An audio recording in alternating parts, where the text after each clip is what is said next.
கர்த்தருக்கு ஸ்தோத்திரம். கர்த்தராகிய இயேசு கிறிஸ்துவின் இன்ப நாமத்தில் இனிய வாழ்த்துக்கள்.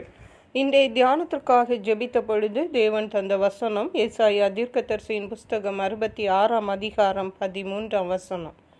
ஒருவனை அவன் தாய் தேற்றுவது போல் நான் உங்களை தேற்றுவேன், நீங்கள் எருசலேமிலே தேற்றப்படுவீர்கள். நம்முடைய கர்த்தராகிய இயேசு கிறிஸ்து நம்மை தேற்றுகிற தேவனாயிருக்கிறார். பரிசுத்த வேதாகமம் சொல்லுகிறது அவரை சகல ஆறுதலின் தேவன் என்று. சகல ஆறுதலையும் நம்முடைய தேவன் நமக்கு தர முடியும். இந்த வசனம் சொல்லுகிறது, ஒருவனை அவன் தாய் தேற்றுவது போல் நான் உங்களை தேற்றுவேன் என்று. உலக பிரகாரமாக பார்க்கும் பொழுது உலகத்திலே ஒரு தாய் தான் நம்மை அதிகமாக நம்மை நேசிக்கிற ஒரு நபராக இருக்கிறார்கள். அவர்கள் நம்மை தேற்றும் பொழுது அதை விட வேறு எந்த ஒரு நபரும் நம்மை தேற்றிவிட முடியாது என்றுதான் நாம் சொல்ல முடியும். அவ்வளவு தாயும் பிள்ளைகளுடைய அன்பு அவ்வளவு பெரியது, ஆழமானது. ஆனால் தேவன் சொல்லுகிறார், ஒரு தாய் தேற்றுவதை போல நான் உங்களை தேற்றுவேன் என்று. ஹல்லேலூயா! எவ்வளவு அன்பான தேவன் பாருங்கள். அவர் நம்முடைய சூழ்நிலைகள் எதுவாயிருந்தாலும் நம்மை தேற்றுகிறதற்கு அவர் போதுமானவராயிருக்கிறார். நீங்கள் எருசலேமிலே தேற்றப்படுவீர்கள்.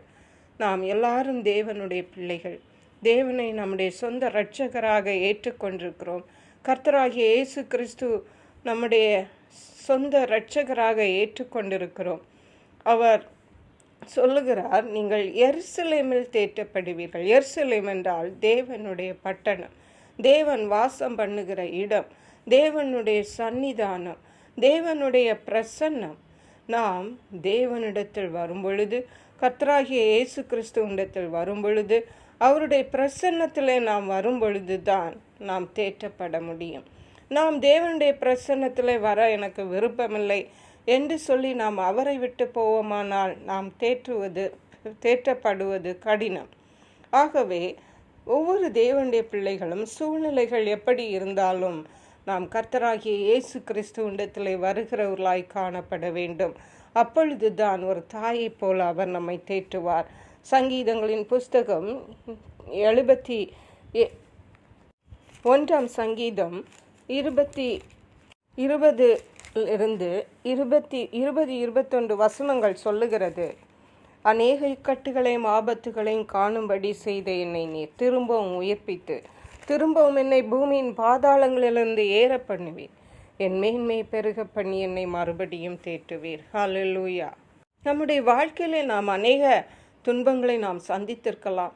அநேக வேளைகளிலே நாம் சோர்ந்து போயிருக்கலாம். இந்த உலகமே இவ்வளவுதான் என்று நம்முடைய தீர்மானத்தை நாம் எடுத்திருக்கலாம்.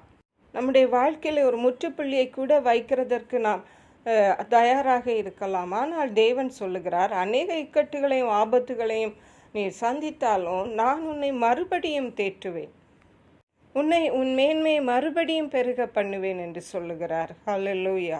யோவான் எழுதின சுவிசேஷம் 14 அதிகாரம் 26 வசனத்தில் இயேசு கிறிஸ்து சொன்னார், என் நாமத்தினாலே பிதா அனுப்ப போகிற பரிசுத்த ஆவியாகிய தேற்றவாளனே எல்லாவற்றையும் உங்களுக்கு போதித்து நான் உங்களுக்கு சொன்ன எல்லாவற்றையும் உங்களுக்கு நினைப்பூட்டுவார் என்று. பரிசுத்த ஆவியானவர், தேவனுடைய ஆவியானவர், அவர் நமக்கு தேற்றவாளனாக இன்றைக்கு நம்மோடு இருக்கிறார். அவரே நம்மை போதித்து நடத்துவார். அருமையான கர்த்தருடைய பிள்ளைகளே, நம்முடைய சூழ்நிலைகளை நாம் பார்க்காதபடி நம்மை தாயை போல தேற்றுகிற தேவனை நோக்கி பார்ப்போம், தேற்றப்படுவோம், மேன்மைகளை பெற்றுக்கொள்வோம், அவருடைய நாமத்தை உயர்த்துவோம். கர்த்தர் தாமே இந்த வார்த்தைகளை ஆசீர்வதிப்பாராக. ஜெபிப்போம். எங்களை கிருபையா நேசித்து பாதுகாத்து வழி நடத்துகிற எங்கள் அன்பின் தகப்பனே, ஆசீர்வதிக்கப்பட்ட இந்த நல்ல நாளுக்காக நன்றி. இந்த நாளிலும் தாயை போல எங்களை தேற்றுகிற தேவனாயிருக்கிறீர் என்று எங்களோடு தேவன் திட்டமும் தெளிவுமாக பேசியிருக்கீங்கப்பா. உடைய அன்புக்காக, இரக்கங்களுக்காக, ஆறுதல்களுக்காக நன்றி. நன்றி பரிசுத்த ஆவியானவரே. துதிகன மகிமை மக்கை செலுத்துகிறோம். மீட்பெரும் இரட்சகருமாகிய இயேசு கிறிஸ்துவின் இன்ப நாமத்தில் ஜெபிக்கிறோம் எங்கள் அன்புள்ள பரமபிதாவே. ஆமென். God bless you.